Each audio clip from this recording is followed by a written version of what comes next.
আজকের আলোচ্য বিষয় অষ্টম শ্রেণীর দৈনন্দিন কাজের বাস্তব সংখ্যা পাঠ্য বইয়ের পৃষ্ঠা ৪৪।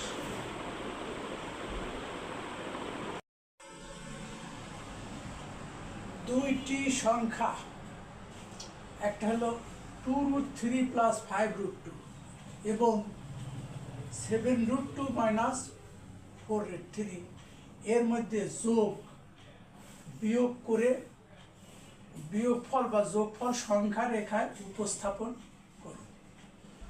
তা আমরা এখন দেখাবো কিভাবে সংখ্যা রেখায় উপস্থাপন করতে হয়। প্রথমে আমরা সংখ্যা দুটি যোগ করব। তাহলে যোগ করলে 2√3 + 5√2 + 7√2 - 4 যোগ করলে আমরা দেখতে 5√2 এবং 7√2, তাহলে 12√2। আর এখানে 2√3 মধ্যে থেকে 4√3 যদি বাদ দেই তাহলে একটা 2√3 থাকে। এইটাই হলো যোগফলের উত্তর। এইটাকে আমরা এখন সংখ্যা রেখায় দেখাবো কিভাবে সংখ্যা রেখায় এটাকে উপস্থাপন করা যায়।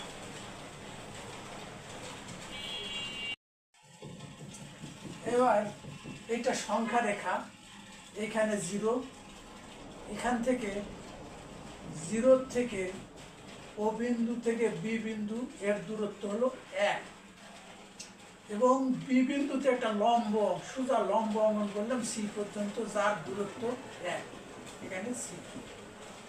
এইবার যদি ও সি যোগ করি তাহলে আমাদের একটা সমকোণী ত্রিভুজ পেলাম। এই সমকোণী ত্রিভুজের লম্ব 1, ভূমিও 1, তাহলে অতিভুজ কত হবে? অতিভুজ হলো ওসি। ওসি অতিভুজ, তার মানে OB² যোগ BC²। এখানে 1, এখানে 1, তার মানে ওসি সমান আমরা পাচ্ছি √2। তার মানে এইটা ওসি, এইটা হলো √2। এইবার আমরা ঠিক এই √2 ওসি, ওসির সমান করে এই পর্যন্ত √2,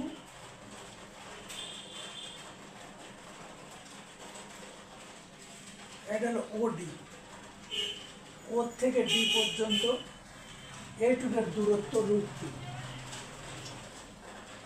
ওডি √2, ওসি √2। তার মানে ওসি সমান ওডি সমান √2। ডি থেকে আমরা ই পর্যন্ত, এটা আবার লম্ব অঙ্কন করলাম ডি থেকে ই পর্যন্ত, যার দূরত্ব 1। সুতরাং এটা যেহেতু লম্ব, এখানে যদি যোগ করে দেই তাহলে আরেকবার সমকোণী ত্রিভুজ পেলাম আমরা। এই সমকোণী ত্রিভুজ কোনটা? এই সমকোণী ত্রিভুজ হলো ODE ত্রিভুজ, ODE। তাহলে এই সমকোণী ত্রিভুজে আমরা এখানে দেখতে পাচ্ছি OD সমান √2 আর DE সমান 1। সুতরাং OE সমান হবে OD² যোগ DE²।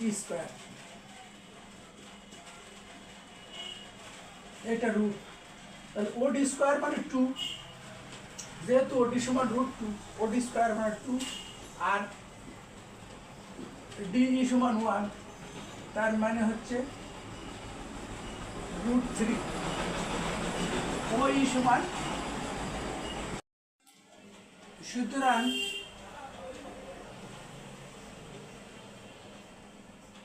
ওই সমান √3। তাহলে আমরা এখান থেকে √2 পেলাম, আবার √3ও পেলাম। আমাদের কিন্তু উপস্থাপন করতে হবে 12√2 এবং 2√3। তাহলে √2 এবং √3 আমরা পেয়েছি সংখ্যা রেখায়। এখন আমরা যে কাজটা করব সেটা হলো ও ই সমান হলো √3, ঠিক ও ইর সমান করে ও এফ, এখানে ও এফ অঙ্কন করলাম। তাহলে আমরা দেখতে পাচ্ছি ওডি সমান √2 এবং ও এফ সমান হবে √3। আমরা এখানে একটু চিহ্ন দিতে পারি এভাবে, ও এফ সমান √3। এটা সংখ্যা রেখায়, তার মানে √3 অবস্থান এফ বিন্দুতে এবং √2 অবস্থান ডি বিন্দুতে। এবার সংখ্যা রেখাকে আমরা একটু বর্ধিত করব, বর্ধিত করে যাতে 12√2 পর্যন্ত নিয়ে যাওয়া যায়। তাহলে আমাদের প্রথমে দেখব যে 0 থেকে ডি পর্যন্ত √2, একটা √2। তাহলে এখান থেকে আরেকটা √2 এত দূর আসবে, আরেকটা √2 এত দূর আসবে, আরেকটা √2 এত দূর আসবে। এমনি ভাবে এইটাকে আমরা ধরে নিলাম, এইটা হলো, এইটা একটা বিন্দু, এই বিন্দুটার নাম দিলাম পি। এই পি বিন্দুটা ঠিক 12√2-তে অবস্থান করছে সংখ্যা রেখায়। তাহলে আবার বলছি, আমরা তো এখানে 0 থেকে ডি পর্যন্ত √2, একটি √2। এমনিভাবে 12টি √2-র দৈর্ঘ্য আমরা ধরে নিলাম পি পর্যন্ত। সুতরাং পি বিন্দু 12√2 নির্দেশ করে। এইবার আমরা ও ই সমান হলো ও এফ, অর্থাৎ ও ই সমান ও এফ আমরা এভাবে অঙ্কন করেছি। ঠিক এইটা সমান হলো √3, একটা √3। কিন্তু আমাদের এখানে আছে দুইটা √3। তাহলে আমরা কি করব? আমরা এখন করব কি, একটা √3 ওর থেকে এফ পর্যন্ত, ওর থেকে এফ পর্যন্ত একটা √3। তাহলে আমরা ধরে নিলাম, যেহেতু মাইনাস আছে, বিয়োগ আছে, সুতরাং আমাদের পিছে আসতে হবে। 12√2 থেকে পিছে আসতে হবে, বিয়োগ করতে হবে। তাহলে বিয়োগ করবো কত? 2√3। একটা √3 আমরা পাচ্ছি হলো ও থেকে এফ পর্যন্ত যতটুকু দূরত্ব, এই দূরত্বটা হলো √3। তাহলে আমরা এখান থেকে এক পিছে আসবো, একটা √3 এত দূর, দুইটা √3 ধরলাম এত দূর। এইটা হলো আমাদের কিউ বিন্দু।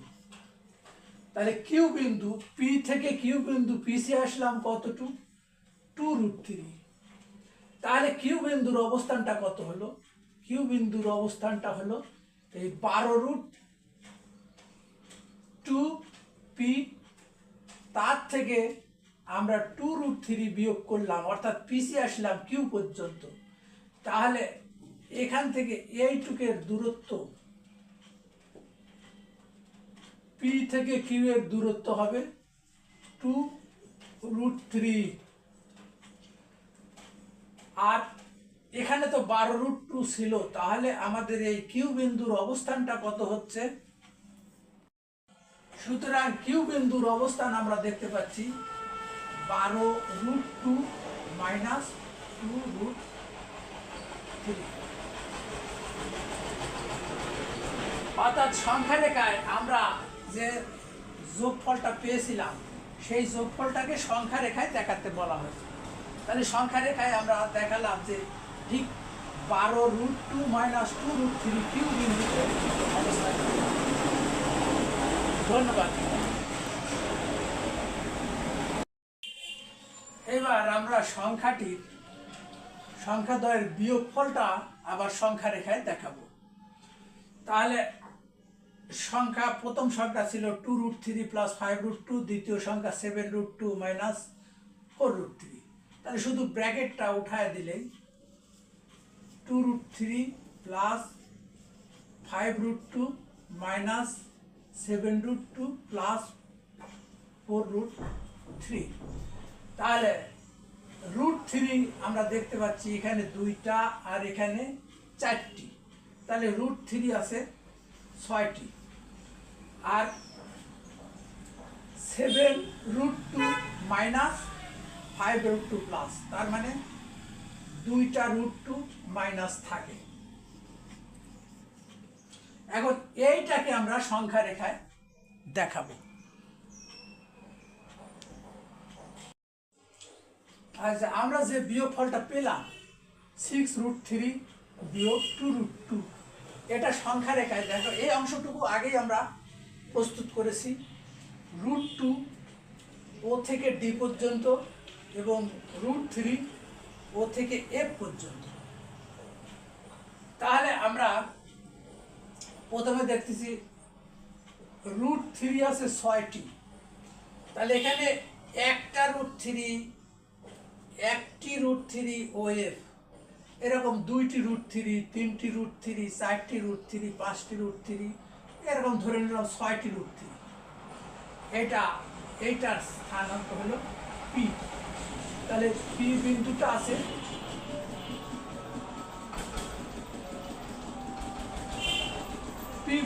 আছে 6√3, সংখ্যা রেখার 6√3 বিন্দুতে পি বিন্দুটা আছে, অবস্থান করছে। এখন এখান থেকে 2√2 আমরা বিয়োগ করব। তাহলে এখানে একটা √2 ও ডি, এরকম 2টা √2 পিছিয়ে আসবো যেহেতু বিয়োগ, সুতরাং এই একটি √2, এই 2টি √2, অর্থাৎ এখান থেকে এইটুকের দূরত্ব 2টি √2, আর ওর থেকে পি পর্যন্ত, অর্থাৎ ওর থেকে পি পর্যন্ত 6√3।